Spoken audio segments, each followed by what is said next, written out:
Netflix, the global sugar daddy of cinema, has been footing Nollywood's bills for years. Expensive cameras, check. Lavish sets, check. Millions of dollars, double check. But somehow, we still ended up with movies that look like Sound City music videos from 2009. Now Netflix has had enough. They are packing their bags and washing their hands like pilots, leaving Nollywood producers in the mud. And the question on everyone's mind is this: who chopped the money? Let's not forget that with this new development, YouTube is about to catch fire. Now back to the question: who chopped this money? Was it Kunle Afolayan with his endless shots of village sunsets? Mo Abudu with her Pinterest perfect aesthetics? Or Kemi Adetiba, who gave us a 3-hour political thriller that made us forget where the plot even started from in the first place?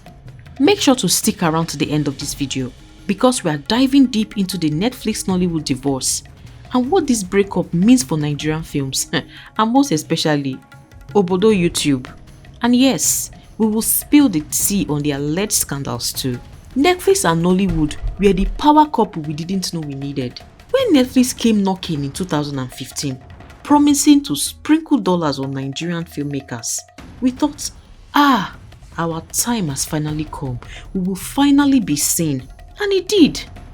At least for a while. We got King of Boys, a gritty political masterpiece that had us hailing Kemi Adetiba as the queen of Nollywood. Then there was Kunle Afolayan's Anikulapo, a film so steeped in Yoruba culture that even our ancestors nodded in approval. And let's not forget Mo Abudu's Oloture, which exposed the dark underbelly of human trafficking. But then came the problem. Greed, money, specifically Netflix money. So allegedly, some Nollywood producers were handed fat checks, but they decided to spend the bulk of it on private jets, acquiring properties, red bottom shoes, and leaving crumbs for the actual productions. Haba, my people, is that not wickedness? Let's be real, Netflix is not Santa Claus. They are not Father Christmas. They didn't come to Nollywood out of charity. They came for business. And business is all about return on investment. But what happens when your $1 million Netflix original looks like it was shot with a Nokia touchlight? If now you go like low views, poor reviews, that had Netflix investors screaming, or more, what is this nonsense? Word on the street is that some producers allegedly spent as little as 10% of Netflix budget on actual production. The rest, lavish weddings, exotic vacations, and Instagram-worthy lifestyles. Now let's talk about the producers who have worked with Netflix and the allegations hovering over their heads. Kunle Afolayan. Kunle, the golden boy of cultural storytelling. Kunle gave us Anikulapo, to mention but a few. Kunle gave us Anikulapo, a film that made us all want to go back to wearing agbadas and speaking fluent Yoruba. But even Kunle isn't safe from the whispers. His production sometimes lack the polish you would expect from a Netflix-backed film. People are asking why do some of his films still feel like they were edited on a Windows XP. And then, there are whispers that his KAP film Village and Resort was reportedly built with Netflix money. I mean, a workman is worthy of his wages, quite alright too. But, now wow. Mo Abudu, the queen of everything but accountability. Mo the media mogul has been instrumental in bringing Nigerian stories to a global audience.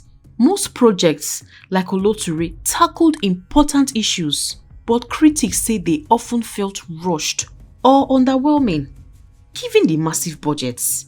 Rumor has it, Mo knows how to secure the bag, but where is the bag going? Now Kemi Adetiba. Kemi's King of Boys was a game changer, at least the first one. No doubt, but did the sequel need to be that long? People started wondering if Netflix was paying per runtime instead of per quality. Netflix funds could have been better spent tightening the story or upgrading production quality. What happens now? Now that Netflix has reportedly decided to stop funding Nollywood Originals, this doesn't mean that Nigerian films would be on Netflix. It just means that producers will have to come up with their own funding and sell the finished product to Netflix. Because prior to now, Netflix was practically paying for these projects. And for Nollywood, this is a big deal. I mean, Netflix wasn't just a source of money, it was also a platform for global exposure. Without that backing, many filmmakers will struggle to meet the high standards audiences now expect. With Netflix now pulling out, Nollywood producers are left with two options. One, is either they step up, prove that they can create high quality films without Netflix dollars. Or two, they step down, flood YouTube with movies shot in 2 days and edited under 2 hours. And let's be honest, most will choose the second option. I mean, not everybody is a big shot like AY and Omoni Oboli and Mo Abudu that can take their movies to the cinema. YouTube is already brimming with movies that look like skits. Movies that will reduce somebody's IQ and affect your mental health. And now it's about to get worse. Everybody with a phone camera and free time will become a movie producer. I mean, there are TVs everywhere. This one TV, that one TV. Oh my goodness. Okay, picture this. You are scrolling through YouTube and you see a thumbnail of Genevieve Nanji. Or should I say, you see a thumbnail of Chididike. Looking shocked. You click, thinking it's a new blockbuster. But instead you hear mosquito noises, a blurry picture, and acting so bad it feels like a personal attack on your intelligence. That is the future of Nollywood if we are not careful. And let's not even talk about those producers who recycle thumbnails from other movies. You click on what you think is a high budget production and next thing you know, you are watching people fight with plastic chairs in a village palace. Wait be all this thing now, And it's not just the producers feeling the heat. Nollywood actors are being told, if your face cannot give me 1 million views, I don't want you. Now they say I'm so. So now we have overhyped actors charging ridiculous fees because one of their movies trended last year. And producers on the other hand, they are desperate for views and they are paying for them, only to cut corners on everything else. And what is the result of this? Mediocre movies. Again. And we have those who deem themselves YouTube gods and they feel like they own YouTube, intimidating those who are trying to showcase their art, accusing people of buying views. I mean, as much as a lot of people prefer to take the shortcut, some actually work hard and their efforts should not be undermined because some certain people feel they know the ins and outs of YouTube. Listen, Nollywood isn't doomed. It's just going through a midlife crisis.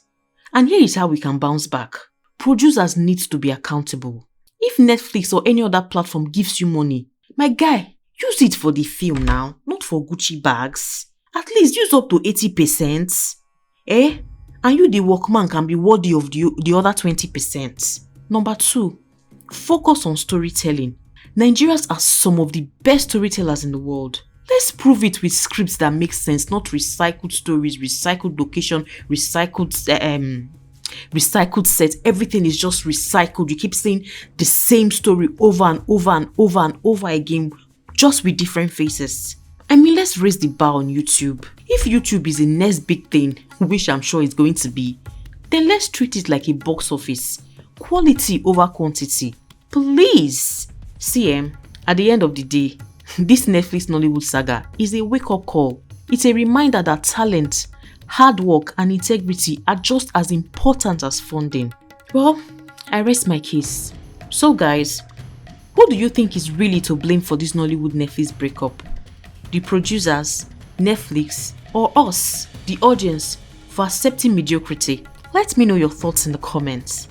And if you've enjoyed this video, hit the like button and subscribe because Gist Niger now is your #1 stop for all the juicy updates in Nigerian entertainment. Until next time, keep the gist alive and I'll see you in my next video. Bye!